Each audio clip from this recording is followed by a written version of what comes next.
नमस्कार, नेपाल लाइभ समाचारमा स्वागत छ। सुरुमा मुख्य समाचार।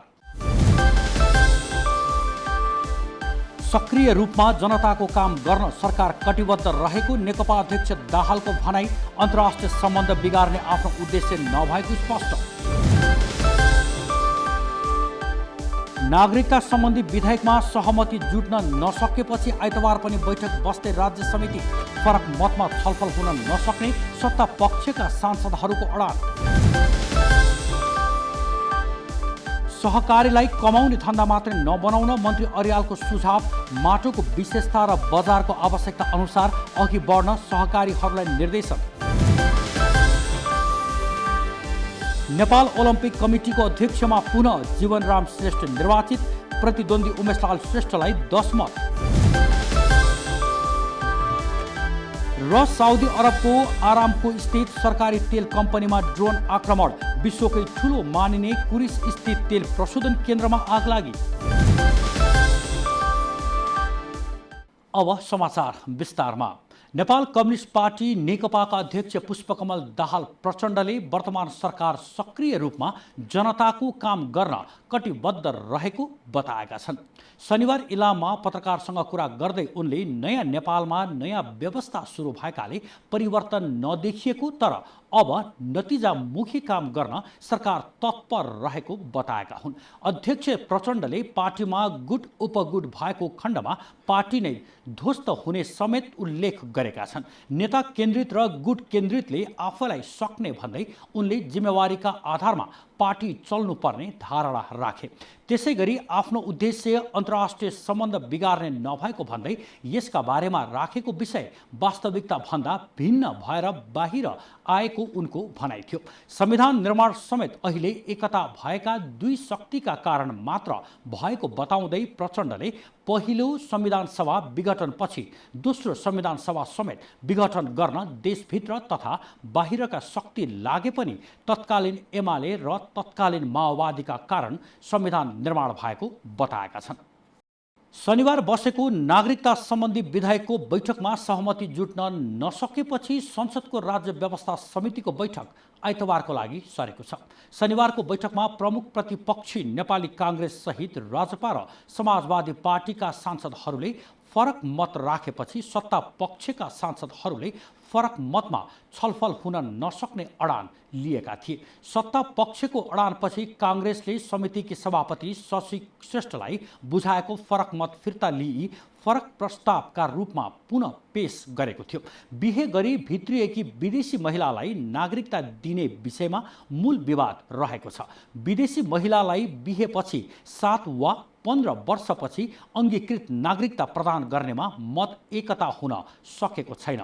काङ्ग्रेस, राजपा र समाजवादी पार्टीका शीर्ष नेताहरूले सत्तारूढ नेकपाका शीर्ष नेताबीच छलफल गरी आइतबारसम्म यो विषयलाई सहमतिमा पुर्याउने निष्कर्षसहित शनिबारको बैठक सकिएको हो। समिति सभापति श्रेष्ठले समितिका सदस्यहरूलाई सो सम्बन्धमा आफ्ना दलका शीर्ष नेतृत्वसँग छलफल गरेर सहमति जुटाउने जिम्मेवारी दिइएको बताइन्। राष्ट्रिय सहमति जुटाएर जानको लागि जुटाउन सकिन्छ, जुटाएर जाउँ भन्ने हिसाबबाट समय माग गर्नुभयो र त्यो समय माग गरे अनुसारले अहिले चाहिँ केही राजनीतिक दलका हाम्रा चाहिँ जिम्मेवार नेताहरूलाई जिम्मेवारी दिएर यो चाहिँ तुरुन्तै यही सदनमा नै यो विधेयक जाने गरेर सहमति जुटाउनको लागि एउटा टिम लाई जिम्मा दिएको छ र त्यो टिमबाट सहमति शीर्ष तहमा छलफल गरेर यसलाई टुङ्ग्याएर जाने भन्ने कुराहरू नै रह्यो आज मुख्य रूपबाट। नागरिकता सम्बन्धी विधेयकमा नागरिकता ऐन 2063 को पक्षमा नेपाली काङ्ग्रेस रहेको छ।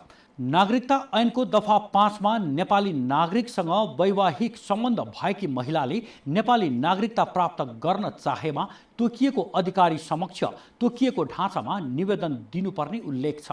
नेपाली नागरिकता प्राप्त गर्नलाई विदेशी नागरिकता त्यागेको पुष्टि हुने कागजात पेश गर्नुपर्ने व्यवस्था रहेको छ।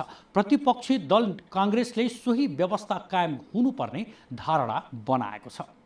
प्रमुख प्रतिपक्षी दल नेपाली काङ्ग्रेसले पार्टीका बाँकी जिल्ला सभापति किरण कोइराला सहितका एक दर्जन बढी नेता कार्यकर्तामाथि सङ्घातिक हमला गर्नेमाथि कडा कारबाही गर्न सरकारसँग माग गर्दै काठमाडौँमा प्रदर्शन गरेको छ। नेपाली काङ्ग्रेस जिल्ला कार्य समिति काठमाडौँको आह्वानमा पार्टीका बाँके जिल्ला सभापतिमाथि सत्तारूढ नेकपाकै संलग्नतामा सङ्घातिक आक्रमण गरेको दावी गर्दै दोषीलाई पक्राउ गरी कडा कारबाही गर्न माग गर्दै शनिबार दिउँसो काठमाडौँको माइतीघर मण्डलामा विरोध प्रदर्शन गरिएको हो। विगतमा हत्या, हिंसा र आतंकका संलग्न रहेका सत्तारूढ नेकपाका नेता कार्यकर्ताले बाँकेको सीतापुरमा कार्यक्रममा सहभागी भएका पार्टीका बाँके सभापति कोइराला सहित एक दर्जन बढीलाई आक्रमण गरी घाइते बनाएपछि त्यसको विरोधमा काठमाडौँ सहित देशभर शान्तिपूर्ण विरोध प्रदर्शन गर्नु परेको नेपाली काङ्ग्रेस काठमाडौँका सभापति सबुज बानियाले जानकारी दिएका छन्। उनले सो घटनामा संलग्न कार्यकर्तालाई सरकारले कारबाही नगरे आफूहरूले पानी मुनि पुगे पनि नछाड्ने चेतावनी समेत दिएका छन्। करिब 15 मिनट शान्तिपूर्ण धरनामा रहेका काङ्ग्रेस नेता कार्यकर्ताहरूले प्रधानमन्त्रीज्यू यहाँको राज्यमा को सुरक्षित छ भनी प्रश्न गरिएको प्ले कार्ड पनि प्रदर्शन गरेका थिए। उनीहरूले नागरिकलाई शान्ति सुरक्षा दिन पूर्णतः असफल भएको दावी गर्दै सरकारको विरुद्ध चर्का नाराबाजी गरेका थिए। भूमि व्यवस्था, सहकारी तथा गरिबी निवारण मन्त्री पद्मा कुमारी अर्यालले माटोको विशेषता, बजारको आवश्यकता अनुसार सहकारीहरूलाई अघि बढ्न निर्देशन दिएकी छन्। शनिबार काठमाडौँमा आयोजित एक कार्यक्रमलाई सम्बोधन गर्दै मन्त्री अर्यालले सहकारीलाई कमाउने धन्दा मात्रै बनाउन नहुने समेत बताइन्। संस्थाको सदस्यको हितलाई पहिलो प्राथमिकता राखेर सहकारीले काम गर्नुपर्ने भन्दै उनले त्यसपछि संस्थाको सन्देश प्रवाह गर्ने गरी काम गर्न आग्रह गरेकी छिन्। सरकारले सबै सहकारीलाई उत्पादनमूलक क्षेत्रमा लगाउने कानुन बनाउन लागेको बताउँदै उनले सहकारीको हात खुट्टा बाँधेर प्रगति नहुने बताएकी छिन्। माटो र बजारको आवश्यकता अनुसार अघि बढ्न भन्दै मन्त्री अर्यालले भएको पैसा उत्पादनमूलक कार्यमा लगाउन तथा भन्दा बढी युवालाई रोजगारी दिन सहकारीहरूलाई सुझाव दिएकी छिन्। त्यसैगरी पुरानो कानुनले आजको सहकारीको आवश्यकता पूरा नगर्ने भन्दै उनले सहकारी ऐन 2074ले समेट्न नसकेका कुरा समेट्नका निमित्त ऐन संशोधन गरेर अगाडि बढ्ने स्पष्ट पारिन्। जनकपुर विमानस्थलको नयाँ टर्मिनल भवन निर्माण सुरु भएको 7 वर्ष पुरा भएको छ, तर सरकारवाला निकायको ढिला सुस्तीका कारण निर्माण कार्य अघि बढ्न नसक्दा अझसम्म निर्माण सम्पन्न हुन सकेको छैन। भारतको इलाहाबाद स्थित इन्दिरा गान्धी विमानस्थलको नक्सा बमोजिम निर्माण कार्य सुरु गरिए पनि प्राविधिक त्रुटि तथा रकम अभावका कारण यो विमानस्थलले पूर्णता पाउन नसकेको हो। नेपालमै पहिलो पटक नयाँ प्रविधिको प्रयोग गरी निर्माण गर्न लागिएको नयाँ टर्मिनल भवनको एक चरणको काम मात्र पूरा भएको विमानस्थलले जनाएको छ। फलाम स्वरूपको नयाँ भवन ठडिए पनि अन्तिम रूप नदिँदा भवन प्रयोगविहीन बनेको छ। फलामकै जगमा उभ्याइएको 2.5 तले यो भवन आन्तरिक टर्मिनल भवन अन्तर्गत जनकपुर विमानस्थलमा बनाइएको नेपालकै नमुना भवन हो, तर भवनमा अन्य पूर्वाधारहरू थप्ने विषयमा निर्णय गर्न ढिलाइ गरिएको कारण निर्माण कार्य अल्झिएको बताइएको छ। 2069 कार्तिकमा 18 करोडको लागतमा निर्माण गर्न तत्कालीन पर्यटन तथा नागरिक उड्डयन मन्त्री पोष्टबहादुर बोगटीले टर्मिनल भवनको शिलान्यास गरेका थिए भने 1.5 वर्षभित्र निर्माण कार्य सम्पन्न गर्ने गरी निर्माण company Pappu and NK construction तथा नेपाल नागरिक उड्डयन प्राधिकरण बीच 2069 असोज 15मा सम्झौता भएको थियो। हामी नेपाल लाइभ समाचारमा छौँ। अब खेल समाचार। नेपाल ओलम्पिक कमिटीको अध्यक्षमा जीवराम श्रेष्ठ पुनः निर्वाचित भएका छन्। शनिबार भएको मतदानमा श्रेष्ठले 17 मत प्राप्त गरेका छन् भने उनका प्रतिद्वन्दी उमेशलाल श्रेष्ठले 10 मत प्राप्त गरेका छन्।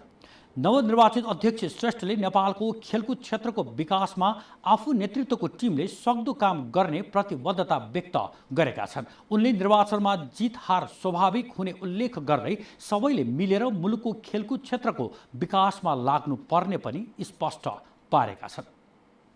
अभियान अझ प्रभावकारी ढङ्गबाट अगाडि बढ्छ र हामी त्यसको लागि एकजुट भएर काम गर्छौँ। कसैले जित्यो र कसैले हार्यो भनेर त्यस्तो एकदम खुसी र एकदम दुःख मनाउनु पर्ने कुनै पनि एउटा अवस्था छैन। हामी सँगसँगै रहन्छौँ र यो अभियानलाई प्रभावकारी ढङ्गबाट अगाडि बढाउने काममा हामी हातेमालो गर्दै चाहिँ अगाडि बढ्छौँ। त्यसैले ओलम्पिक अभियानको जित भएको छ, खेलकुदको विकास चाहनेहरूको जित भएको छ। यो हामी सबैको हो, यो तपाईँको पनि जित हो, यो हाम्रो पनि जित हो, हामी सबैको जित हो।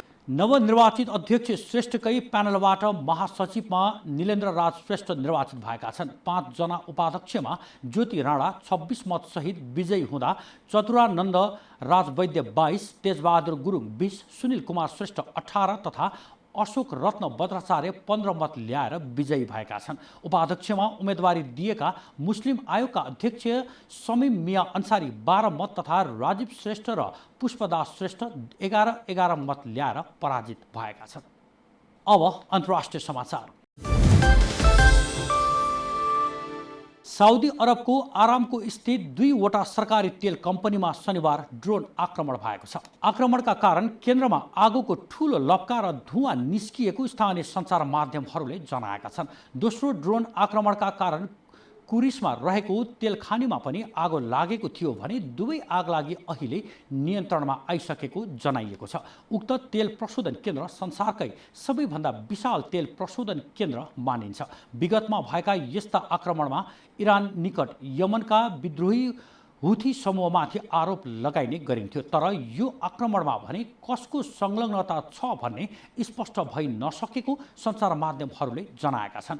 अन्त्यमा मुख्य समाचार फेरि एकपटक। सक्रिय रूपमा जनताको काम गर्न सरकार कटिबद्ध रहेको नेकपा अध्यक्ष दाहालको भनाई। अन्तर्राष्ट्रिय सम्बन्ध बिगार्ने आफ्नो उद्देश्य नभएको स्पष्ट। नागरिकता सम्बन्धी विधेयकमा सहमति जुट्न नसकेपछि आइतबार पनि बैठक बस्दै राज्य समिति। फरक मतमा छलफल हुन नसक्ने सत्ता पक्षका सांसदहरूको अडान।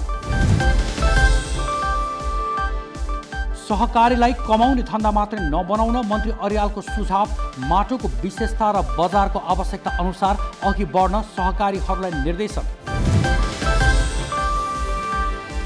नेपाल ओलम्पिक कमिटीको अध्यक्षमा पुनः जीवनराम श्रेष्ठ निर्वाचित।